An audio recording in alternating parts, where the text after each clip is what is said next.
면세 포기. 면세를 내가 포기하고 싶대. 포기할 수 있겠어요?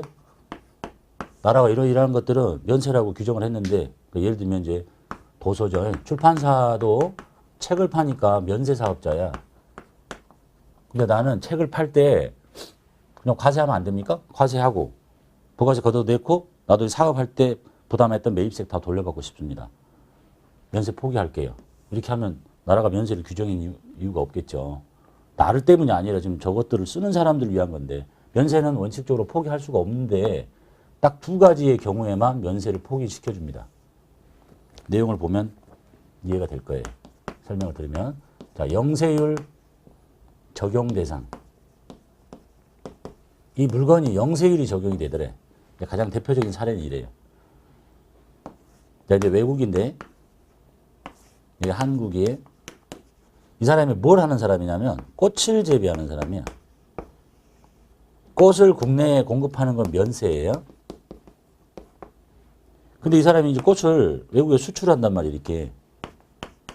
그러면 뭘 적용받겠어요? 영세율을 적용받겠죠. 근데 면세 사업자는 영세율을 적용받을 수가 없거든. 그래서 이 경우에는 면세를 포기하고 과세 사업자가 되면 되는 거예요. 왜 이 경우는 면세를 포기하게 해주느냐? 이 면세의 취지가 뭐죠? 국내 소비에 역진성이 있기 때문에 면세를 시켜놓은 건데, 이거는 국내 소비가 아니잖아. 외국으로 수출하고 이 외국에서 소비가 일어날 거니까. 그럼 이제 보세요. 외국으로 갈 때 면세로 가면 어차피 부가세 안 걷는 거 똑같아요. 영세율은 0% 걷는 거 똑같아요. 근데 뭐가 문제냐면 이게 영세율 사업자가 되면 국내에서 이 꽃을 기르기 위해서 들어갔던 매입세액이 다 공제가 된단 말이에요. 근데 이게 면세 사업자로 계속 살려놓으면 국내에서 이 꽃을 재배하기 위해서 부담했던 매입세액을 하나도 못 돌려받아. 그러니까 이런 경우에는 국내 소비도 아니고 소비가 외국에서 일어나니까 부가가치세의 역진성에 문제가 아무것도 없다. 그래서 너는 면세를 포기하게 해주겠다라는 뜻입니다. 좀 더 깊숙한 얘기를 하면, 그럼 이 사람은 이쪽으로 나가는 것은 면세인데, 그럼 아니 영세율인데, 그럼 국내도 명세율이냐? 그건 말도 안 되죠. 국내는 여전히 면세인데 이 부분에 대해서만 면세가 포기가 된다는 얘기예요. 국내 소비가 아니기 때문에. 그 다음에 두 번째 거는 뭐 거의 현실에서 볼 수 없는 거예요. 학술 등 연구단체가 그 연구와 관련해서 실제 들어간 비용 또는 무상으로 용역이나 뭐 서비스를 제공해요. 그러면 면세를 포기할 수도 있겠다. 이런 얘기죠.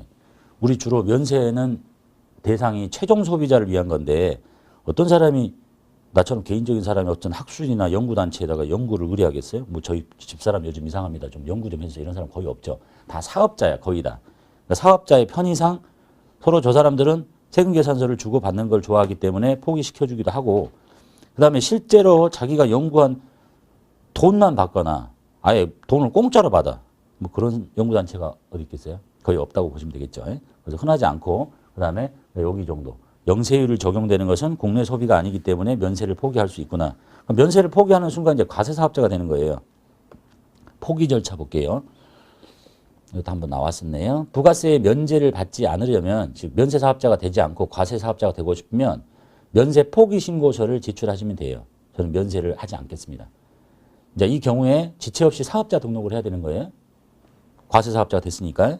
면세 포기는 언제든지 가능하고 세무서에 승인을 요구하지 않습니다. 이 요건만 충족이 되면, 학술연구단체 영세율 적용 대상이면. 그 다음에 재적용 절차 보시면요. 면세를 포기한 사업자 신고한 날로부터 3년간 부가가치세를 면제받지 못합니다. 즉 면세 포기를 하면 3년간은 계속 과세 사업자가 돼야 된다는 얘기예요. 그 사이에 다시 저 면세할래요? 할 수 없어요. 한 번 하면 3년 가야 돼요. 그 기간이 끝난 뒤에 다시 부가세를 면제받으려면, 다시 면세 사업자가 되고 싶으면 면세 적용 신고서와 면세할게요 이제 하고 이미 발급받은 과세 사업자의 사업자 등록증을 제출해서 내야 된다는 얘기입니다.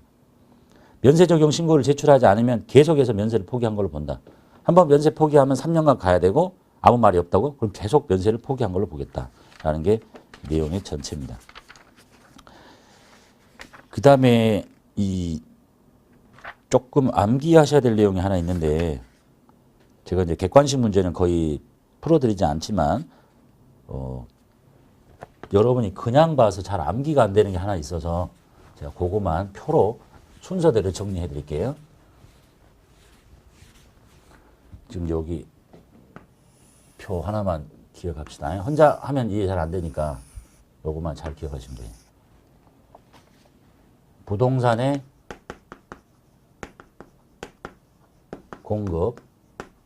공급은 파는 거예요. 만들어서 파는 건. 그다음에 부동산의 임대.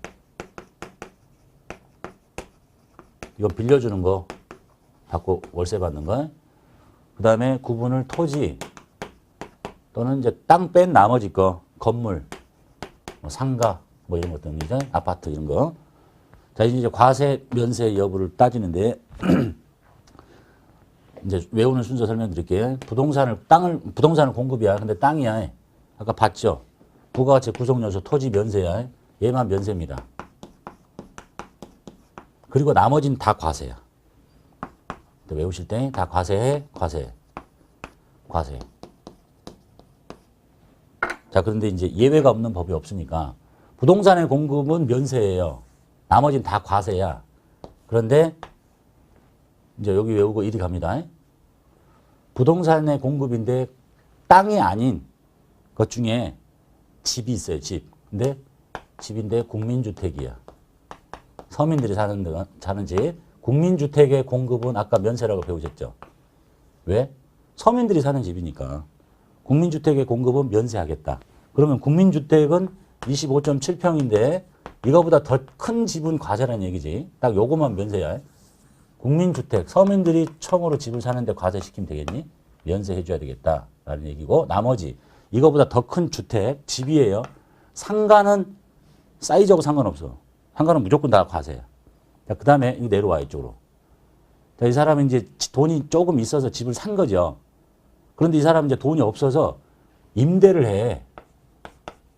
새 들어 산다는 거야. 근데 새 들어 사는데 주택의 사이즈를 정하면 되겠어? 너 서민들은 25.7평 이상의 집을 임대하면 안 된다가 아니라 그냥 주택의 임대야. 그러니까 사이즈가 얘보다 더 큰 거죠. 여기보다 더 커도 상관없어. 임대니까. 이 사람은 돈이 있어서 사는 거잖아. 예? 사는 사람한테는 국민주택 정도의 집은 서민들이 사는 집이니까 면세인데 그거보다 더 큰 집을 사면 안 되지. 과세. 근데 얘는 돈이 없어서 새 들어 살잖아. 근데 요 사이즈의 집으로 딱 결정하면 안 되지. 이거보다 좀 더 커도 상관없어. 그래서 그냥 주택이야. 여기는 국민주택 사이즈 정해서 여기는 그냥 주택의 임대는 면세. 상가의 임대는 당연히 다 과세고요. 주택만 지금 따지는 거예요. 여기는 돈이 있어서 집을 사는 사람. 여기 돈이 없어서 새 들어 사는 사람. 그러니까 사이즈는 좀 더 커도 상관없다. 그 다음에 이쪽으로 갑니다. 이 주택이 하늘에 떠 있을 수 없으니까 그 주택의 부수 토지. 원래 토지의 임대는 과세인데 당연히 상가 임대, 주택이 하늘에 떠 있을 수 없으니까 주택 부수 토지의 임대는 면세를 해줄 수밖에 없겠네요. 부수 토지는 그 정착 면적의 뭐 5배 또는 외곽 지역이면 10배. 이렇게. 그래서 요 순서대로 외우셔야 되겠어요. 다 토지에 땅 파는 거에 이것만 면세고 나머지 다 과세예요. 그런데 집. 서민들이 집 사는 거, 작은 집 면세. 돈 없어서 새 들어 사는 거 사이즈 상관없이 주택이에요. 상가가 아니라 임대 면세. 그리고 이 주택이 하늘에 떠 있을 수 없는 거니까 이 주택이 깔고 있는 부수토지 면세. 나머지는 다 과세. 그래서 잘 나오는 것이 뭐 상가의 공급? 상가를 공급한다고? 당연히 과세지. 상가의 임대? 당연히 과세지. 응?